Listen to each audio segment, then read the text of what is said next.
Good morning. Welcome to Trading Hour. It's a Wednesday morning. The time is 11 o'clock for the markets after Tuesday's brutal sell-off.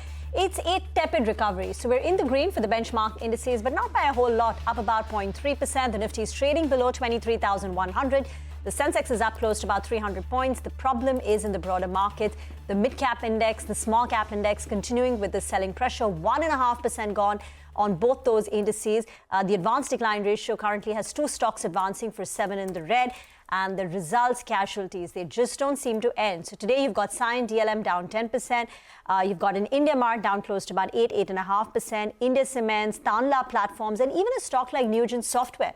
We'll get chatting with the management. Post the numbers, the stock has fallen 30%. Absolutely right. Good morning, Rima. You put it very perfectly. Earnings casualties is what you can call them. Some of the names that you just mentioned, names like India Mart, Cyan DLM, Nugent Software yesterday down almost 18%. But overall, when you're talking about the markets, like you mentioned, it's the broader end of the market that are feeling the pain a lot more in today's trading session. The Nifty Bank, was flirting with the green territory, but now actually once again seeing quite a bit of selling pressure. Now, one stock that stands out, especially as far as the BFSI space is concerned, in terms of a positive reaction, we've been talking about quite a few negative reactions, is actually Jana Small Finance Bank. Now, that particular stock, after a good Q3, has spiked up over 15%. So Jana Small Finance Bank definitely doing quite well in the session today. The other stock, a bit surprising, is actually PNB Housing Finance. Given the fact that it was a good set of numbers, the commentary too quite decent, but the stock today has come in for quite a bit of profit booking. So BFSI continues to be a bit of a pain point. Banking cooling off and now flirting near the flat line. And IT is having a good day. So that's actually holding up the index. The Nifty IT index is up more than 1%. The top 4 Nifty gainers are all IT heavyweights. You've got Wipro right on top, TCS, Infosys, Tech Mahindra, all trading with gains of close to about 2%. But no such luck for Nugent Software. The stock has been declining for the last 5 consecutive sessions, was down 18% yesterday, and even today it's down close to about 10-11% now, lower on Nugent Software. The company's top-line growth came in at about 18% on a year-on-year basis. EBITDA, though, was very strong, surging to 28.4%. Virinder Jeet, CEO of Nugent Software Technologies, is now joining us on the show. Thank you very much for joining in. While it is an 18% growth that you've seen on a year-on-year basis in Q3, what the street is concerned with is that this is a company which was always growing at 20-25%. Even when we spoke to you 3 months back, you told us the pipeline is strong. There is no reason why the historical growth rates of 20-25% won't continue. So then in that context, the growth appears to be disappointing and the stock has sold off consequently. So what led to the weaker than expected numbers? Good morning, and thank you for having me on the channel. I think you're absolutely right. I think we have been growing at a steady pace of about 20-22% for last 9-10 quarters constantly. And I think, as I keep on saying, there's no reason why that should not. Oops, I think there is a bit of a technical issue over there, but that's Nugent Software. Pull up a 5-day chart of Nugent Software and you would see the stock has fallen close to about 32% and the bulk of the selling pressure in the last 2 days. A quick recap of the numbers because the numbers came about 2 days back. The company's top line growth is at 5.5% quarter on quarter. On a year-on-year basis, revenue growth is at 17.8%. But this is a company which over the last 10 quarters has seen a more than 20% growth. In fact, in some of the stronger quarters like Q4, the growth would be in excess of close to about 30%. And yesterday, we had a Jefferies downgrade on Nugent Software too, where they're saying that the numbers are not matching up with the kind of rally we've seen in the stock price. Okay, here's what we'll do. We're still having some issues connecting with Virinder. We'll slip into a short break. We'll come back and try and connect with him and get you more in the market. Stay tuned.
As promised, we've connected with Virender Jeet, CEO of Newgen Software, who was telling us why growth rates in Q3 have slowed compared to historical levels. Virender, all yours. I think we got dropped, yeah. So, as I said that, one of the issues is typically we still are a smaller number. A single deal changes the numbers for a quarter. But if you look at for 9-month period, we are still maintaining a 23% growth rate and almost a 40% PAT growth rate. So, which is substantially and also is in line with the kind of numbers we have been stating. What has happened, if you look at, I think the deal wins this quarter have been very significant. In fact, this is one of the largest quarters of license growth for us. We almost grew by 70%. And that also reflects in the margin growth on that. There was an element of challenge on our execution side about larger deals which have been previously, especially in the public sector and government front, which has typically taken the downstream revenues have got slightly delayed. And if you look at our annuity revenues have not really kept pace with our growth of licenses. That's where challenge. We do think that it will take a couple of quarters to streamline that, and we should be able to still compensate that by higher deal rates and higher wins. So we are on track. I don't see a lot of challenge out here. So you're saying it was execution challenges for some of the large PSU bank deals which hurt growth this time. But for the full year, you're on track to clock a more than 20% growth. Could you inch even higher? Because Q4 is typically stronger for you. Yeah, so Q4 is stronger and you will see the numbers are stronger. But also, when you look at the year-on-year growth rates, also the last year, the Q4 was very strong. I think, this Q3 was also based on almost a 30-40% growth over last 2 years on Q3. So these are larger quarters in the revenue, but on a year-on-year growth basis, they have the same challenge because they're sitting on a bigger quarters of last year. So 20% plus for the full year? We do hope to keep on continuing our growth momentum. And I think, if you look at history, we have been able to do that fairly well. Okay, so when you're talking about implementation cycles, you've actually mentioned that implementation cycles for large-scale digital bank that you won in FY24, the execution is getting elongated. So what's actually happening over there? Q4, FY26, how do you see that particular trend panning out? Yeah, so what we need to understand, our business typically stems from the sale of license and followed by subsequently implementation. And then what's more important for us is the downstream revenue, which is the annuity, which is we call the annual technical services and the support revenues. So unless the implementations are over, our downstream revenues, which are the annuity revenues, don't kick in. So some of these projects, since they get elongated, the subsequent revenue cycles don't kick in. That's the reason for the slowdown in annuity growth. So we are now, towards the later parts of these projects, and we think in this quarter and next quarter, so a lot of them should come to the end, and their annuity part of things should start, and that should, resolve the issue of annuity growth. And once the annuity growth gets resolved, I don't think our top line growth on the license win rate is significant. I think we should continue that momentum. And I think this is a midterm challenge of a couple of quarters. The deals which are winning now, at least in the current phase of last 2 quarters, are typically where their execution cycles are smaller, like 6 to 9 months to maybe 12 months. So we should be able to realize downstream revenues in these deals much quicker. You're saying this challenge of, implementation, elongated implementation cycle, which is resulting in moderation in annuity growth, will last for a couple of quarters? Did I get that right? Yeah. Yes, we do think that the impact of the previous orders not getting into the annuity thing will last for a couple of quarters. And what we are trying to do is we are trying to compensate it by new deals and getting new deals rolled out much faster. Okay, can you give us a sense of how the deal pipeline is looking? You said that you have a couple of new deals where the implementation timeline is in the range of 6 to 9 months. So how is that particular pipeline looking? So FY26, would you be mainly focusing on smaller scale deals? No, we do. So basically, I think when we book deals, some of the deals are generally, most of our deals are in the span of to be executed within 1 year. But some of the government deals are always slightly longer and they take much more than that. That's been the history of that. So what we are right now focusing on the velocity of wins. And if you look at, we have almost 15 wins this quarter. We do want to keep the wins ratios at about 10 every quarter. And once we are getting those executed, that should follow in the downstream revenue. So we do expect that our markets, both in India and EMEA, maintain the growth, while in the APAC, which is a smaller base, is already growing at almost 40% for this year. That should continue growing. But we are very hopeful that our US investments and our efforts should start showing some results. I think in this quarter, we're hoping to get some good insurance deals in US, and that should keep on adding to the momentum of the company. So getting back to that point about, how this impact will last for a couple of quarters. So in the current quarter, your annuity revenue was just about 9% on a year-on-year basis. So are you saying that till FY26, annuity revenues could be in this high single-digit kind of range? I mean, can you give us some sense, because the street is clearly a bit concerned?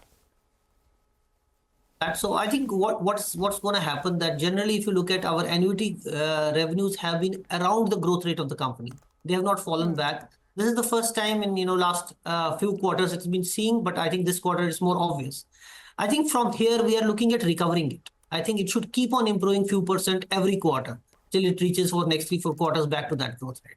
That's how we are going about it. Okay, and margins, 28%, is it sustainable at these levels? See, margins are a function. See, typically we are a company which always plans for high growth. So our costs are front loaded. So our costs always are loaded at around somewhere between 17 to 20% in the beginning of the year, depending on how the planning is.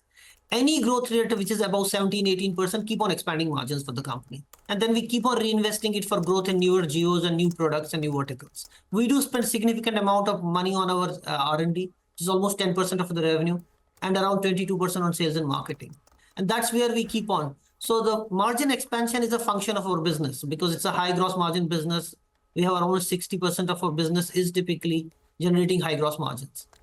So we are just in terms of, as soon as we grow beyond 17-18%, we keep on investing more in growth. But the margin expansion is going to always be a function of the business. And we want to maintain a steady net margin of around 20% and roughly 23-24% of the EBITDA margins.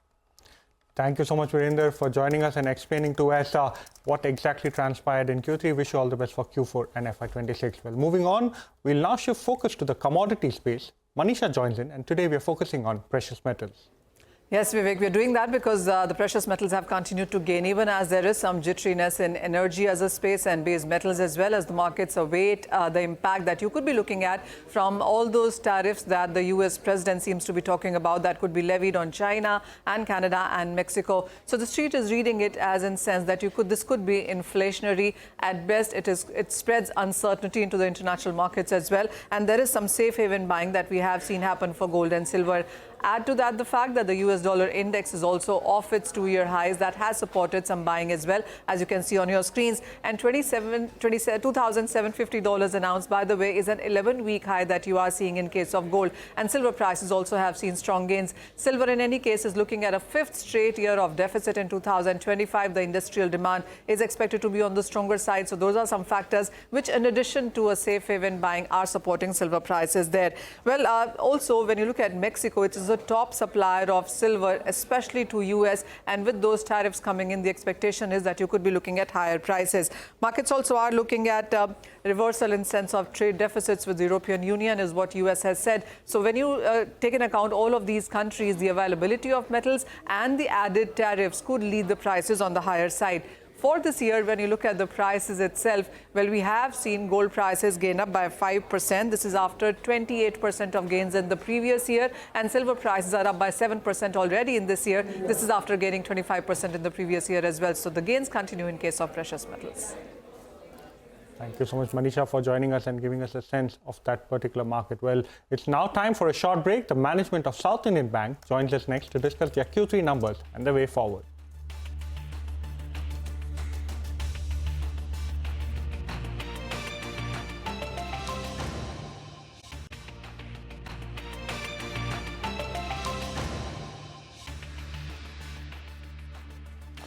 Welcome back to Trading Hour. Well, in the last half hour of the session, the market breadth has considerably weakened. The Nifty small cap index is now down over 2%.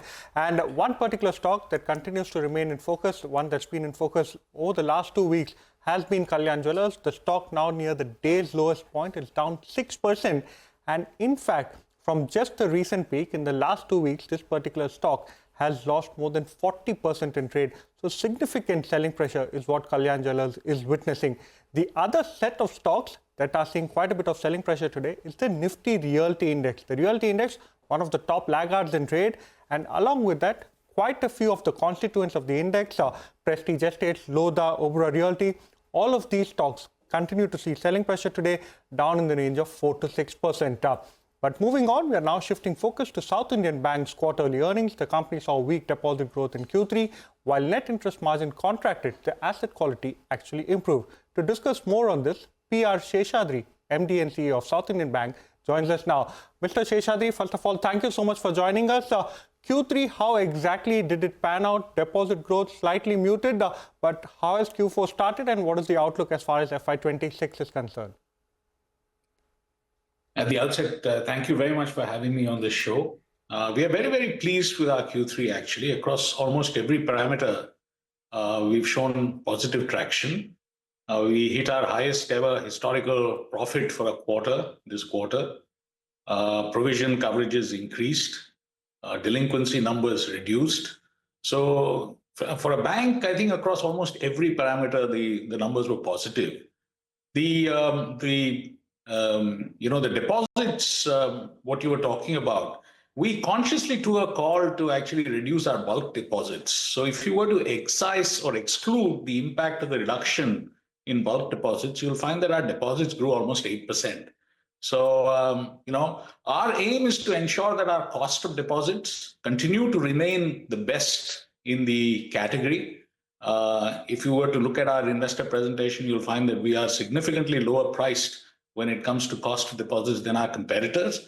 And that is a competitive advantage that we want to keep. And therefore, we have decided to actually focus on retail deposits as opposed to bulk deposits. And that's the reason why you see muted growth in deposits. And to garner retail deposits, are you going to get aggressive? What is the guidance on deposit growth and advances growth as you will end this year in 3 months?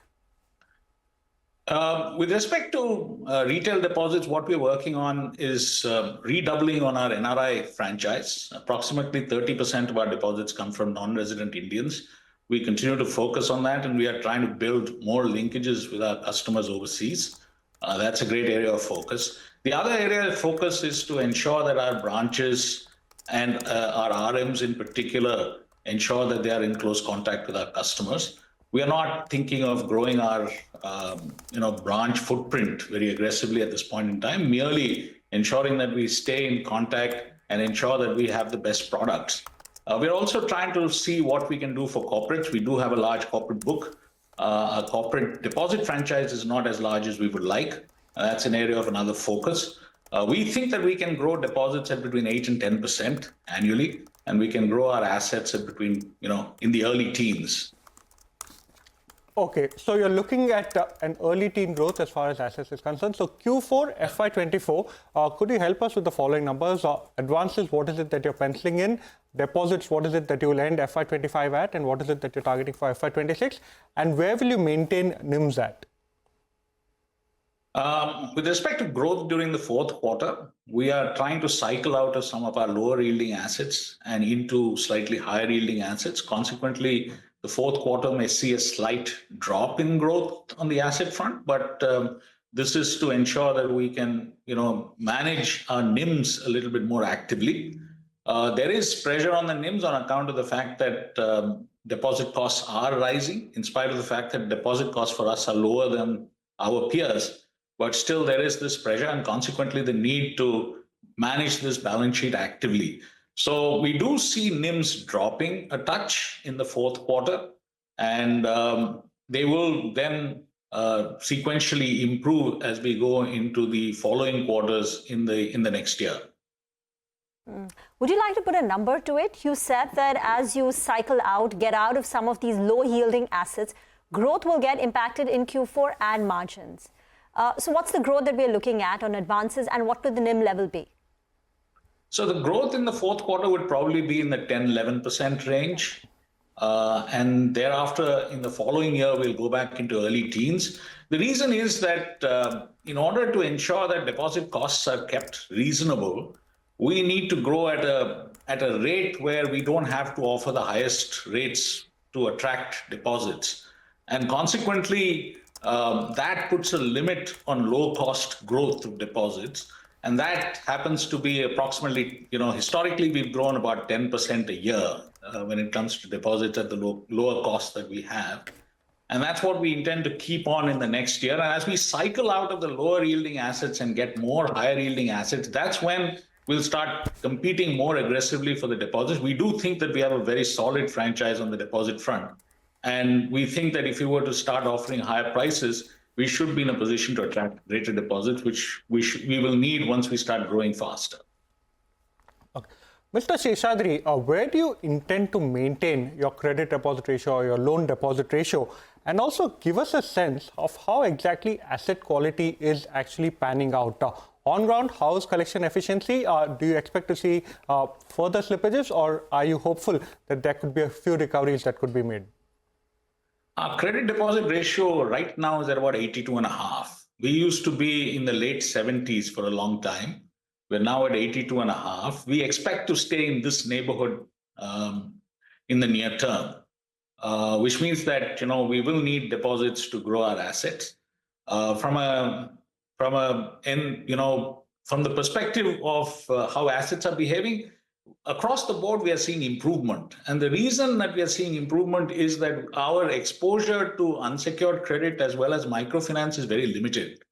And consequently, we are not impacted by these two areas where there seems to be stress in the marketplace. And we think that the improvement that we are seeing on our credit ratios will continue as we go forward.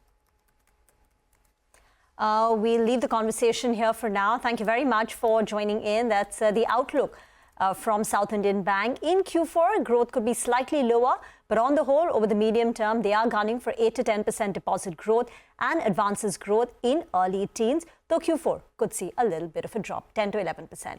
Mitesh is now with us for a quick technical check on the markets. Mitesh, the sell-off in the broader markets is brutal. What does that tell you? Yeah.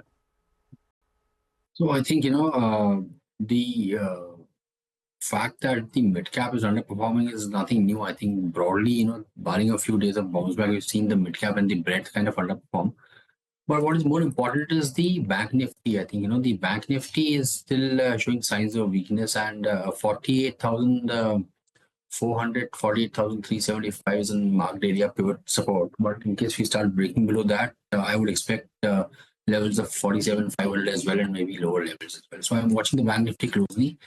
I think that could be a pressure point in case we don't rebound in the next few hours. Having said that, on the stock side, I have a sell on National Aluminum with a stop at 203. Look for targets of around 190. And Muthoot Finance is on the buying side. Keep a stop below 2150. Look for targets of 2235. Thank you so much, Mitesh, for joining us, giving us a sense of what is it that you anticipate as far as indices are concerned, as well as your stock-specific calls. Time now for a short break. We'll get him on the markets on the other side.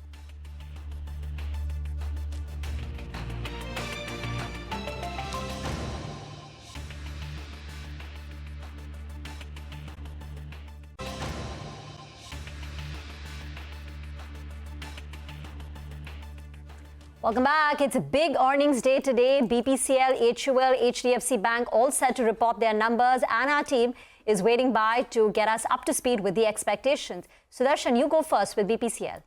So it's the first oil marketing company that will be coming out with its Q3 earnings, and that will come during market hours. It's likely between 1:30 to 2 p.m.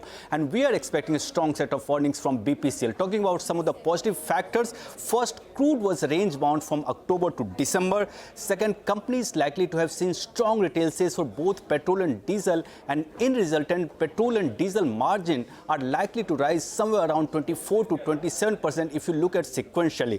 But there are some of the negative factors as well. First, company may report higher LPG under recovery sequentially. Second, it's likely to see, it may see a decline in the throughput due to shutdown for two refineries, Mumbai and Kochi, that company had announced in October and November. Now coming to the numbers, profit may increase more than 100% to rupees 4,980 crore. Revenue may increase 9%. And talking about the operating numbers, EBITDA is likely to see a rise of more than 80% to rupees 8,300 crore. And in resultant, margin may increase by 300 bips to 7.4% against 4.4% sequentially. On GRM front, that may see an improvement as well. It's likely to be at $7.40 against $4.40 per barrel that company reported in Q2. Crude throughput may decline 12% sequentially and may come in at 9 MMT, that is 9 million tons.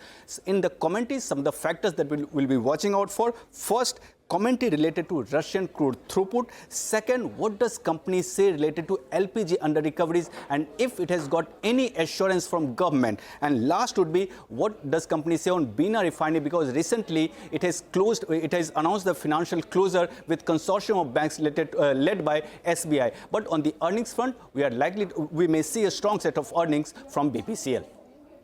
Thank you so much, Sudarshan, for taking us through what exactly to expect from BPCL. But HDFC Bank will also be declaring its third quarter results today. Abhishek is here with what to expect from HDFC Bank. Well, to begin with, Vivek, they have given a preview of their business update, which showed that loan growth was strong in the retail segment, commercial and rural segment, while corporate and other wholesale book had declined on a YOY basis by about 10%. So net interest margin is expected to remain stable on account of the high-yielding assets actually growing for them. So it can be flat as per Kotak Securities and Citi estimate at and around 3.5%. Slippages can decline sequentially. Kotak Securities estimate slippage ratio of 0.4% versus 1.3% sequentially. But also watch out for the fact that this is a seasonal quarter for the agri NPAs for many lenders like HDFC Bank and ICICI Bank. So we may see some agri NPAs come in due to seasonality. Overall, credit cost is expected to improve sequentially. Kotak Securities estimate loan loss provision to decline 40% YOY and about 6.3% quarter on quarter. So asset quality is largely expected to remain stable or see marginal improvement over there. Management commentary with respect to business outlook, especially on the deposit front, will be seen closely. Our polls suggest NII growth of 7.7% YOY and about 1.8% sequentially. We are working with a PAT growth of just 1.1% YOY and a decline of 1.5% sequentially. Back to you. Thank you so much, Abhishek, for taking us through what exactly to expect from HDFC Bank. But Hindustan Unilever is also all set to report its Q3 earnings today. Manglam joins in with the key expectations. Well, not much is expected to change from the second quarter and the third quarter for the FMCG sector, and Hindustan Unilever won't be much different from that as well. The stock is down about 22% from its highs, currently trading at around 47 times. The key things to be tracking, similar demand conditions as the second quarter, 1 to 2% domestic volume growth, 2 to 3% underlying price growth. Higher raw material and delayed winter may impact product mix and some of the margins as well. Just keep an eye out on the revenues. We're expecting 2.7% growth on the top line. The number you're looking at is 15,600 crores. The EBITDA grows 1.7% and the margins actually stay stable around that 23.1% mark. We might see a bit of a dip on account of higher raw material prices on that one. The net profit expected to be about 2.5% higher than the same time last quarter. The key to track will be management commentary on demand, but more importantly, if there is any move that the company does on M&A and any timeline on the demerger and relisting of their ice cream business. Thank you very much for that. Get into a short break. On the other side, we bring you excerpts from our conversation with Honeywell's chairman and CEO, Vimal Kapoor, from the World Economic Forum in Davos.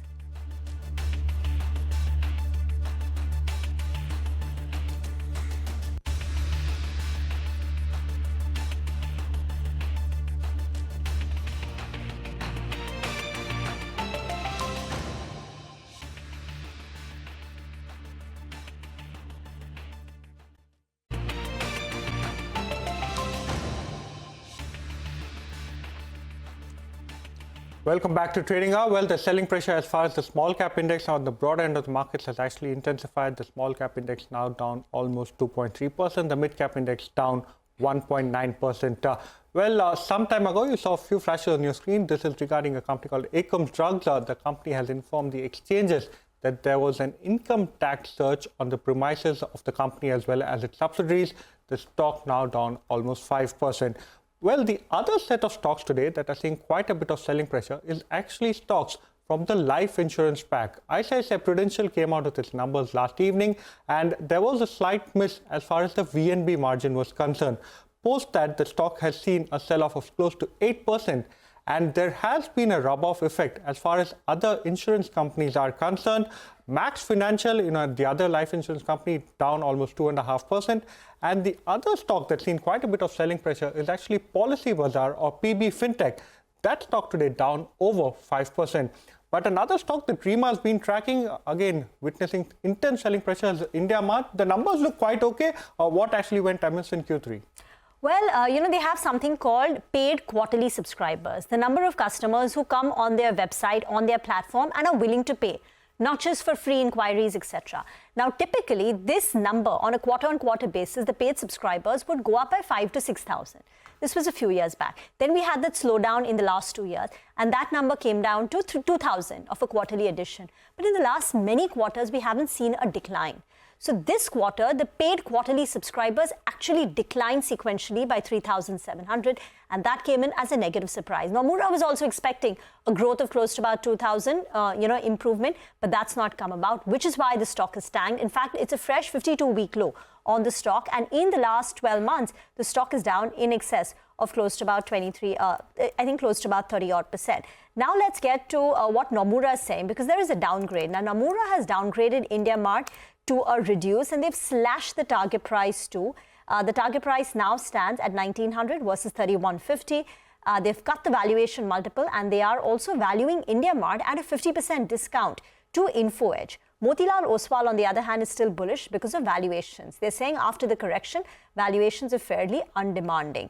The reason for this weakness in the subscribers, the paid subscribers, is one, the holiday season, and two, the company has said that they are focusing on some of the high-paying, high-quality kind of customers. So they're weeding out some of the low-value customers. So that explains the decline in subscribers. But of course, it's come in as a big negative surprise. Thank you so much, Rima. So slightly muted internals, and that particular stock now down over 9%. Well, we'll now get you some voices all the way from Davos. Top global corporate captains laid out their India growth pipeline on CNBC-TV18. Vimal Kapoor, the global CEO of Honeywell, called India one of their fastest growing markets. Let's listen in. What are you hearing from your clients? What are they telling you in terms of spends, in terms of investments? There was a pause on account of the elections. Now that that is over and done with, and the fact that, global growth is expected at about 3.3%, what are you hearing from people at this point in time? I mean, it depends on which country you go, right? If you US in particular, I would say the spend is much heavier on anything to do with AI and therefore data center and therefore utilities. I think that continues. I mean, we don't see any change in that. But if you pivot towards India and the manufacturing spend there, just on electronics, on semiconductor manufacturing, we hear a lot more of that versus traditional way. So I think the themes change where you go, but overall basis, I think I remain optimistic that world is going to spend more money in 25 versus 24. What's the view, the Honeywell view on India, and how do you see the next few years playing out for you? You've got a large presence there, large operations there. We continue to do well. I would say, always look at India into three buckets: the domestic business, our global capability center, and then sourcing from India. Like we have three different things. We've been there for like 40 years, so our maturity in each one of them is different. Our domestic business is doing extremely well. Can't be more pleased in terms of opportunities in India and how we are working in all the three segments we serve, aerospace, energy, and infrastructure. They're all relevant for India, so we do there naturally well. Our global operations are very mature. Overall, our headcount in India is more than 40,000 people, mostly engineers, so that gives you the scale we have. The new news I have is more around sourcing from India. Okay. We did not do that, a lot of it, because India had competition. But I think last 2 years, story of India on Made in India is actually holding. Okay. And companies like us believe now it's a place to seriously look at it from a sourcing perspective. Okay. Now, when I say sourcing, it's really looking at more complicated mechanical components which we use into our products. So aerospace, for example, is our largest segment. And we barely source anything from India, but we can do hundreds of millions of dollars. It means we have to do a supply-based development locally, and that's what we are doing right now. We're looking at a lot of companies and essentially growing an automotive supplier to an aerospace supplier. That's how these industry work. So I see that's the next way for companies like us. We do a lot of domestic business, we leverage a lot of global capability center, and now really leverage it for global sourcing. Well, a very interesting conversation there with Honeywell. But time now for a short break. We'll get him on the markets on the other side.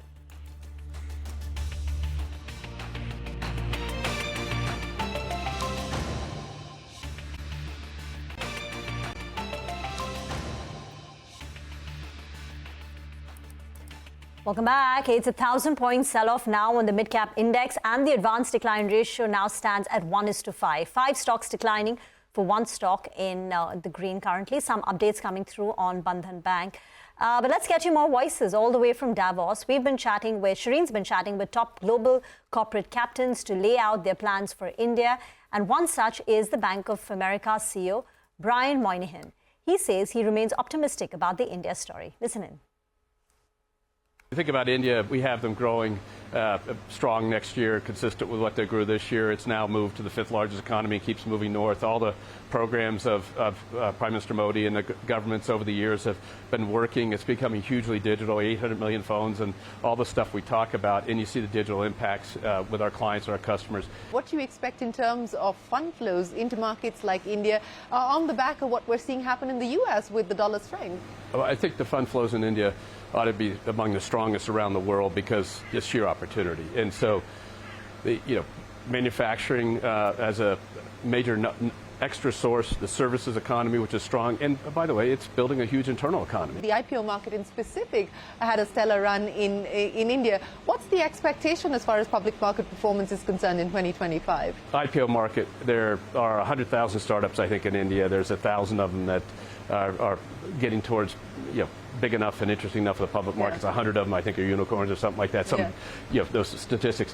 Therefore, the markets will receive them. But I think the key is that with all the markets now, if you're, as we see across the world, if it's biotech or something that's really different, AI, that's different. But if you're a core business, you got to have a path to profitability because the markets won't support without seeing that profitability. So you either got to have pretty good cash flow and profit before you go public, or got to have a very, very understandable task, because you're competing against companies which make a lot of money and are making money. And at the end of the day, your valuation is ultimately going to reflect your ability to earn money and grow it in the future. Well, with the news that there is significant selling pressure that persists, especially across the broader end of the markets. And as you can see on the top of your screen, the mid-cap index now down almost 1.8%. With that, it's a wrap on this edition of Trading Hour. Stay tuned. Halftime Report is up next.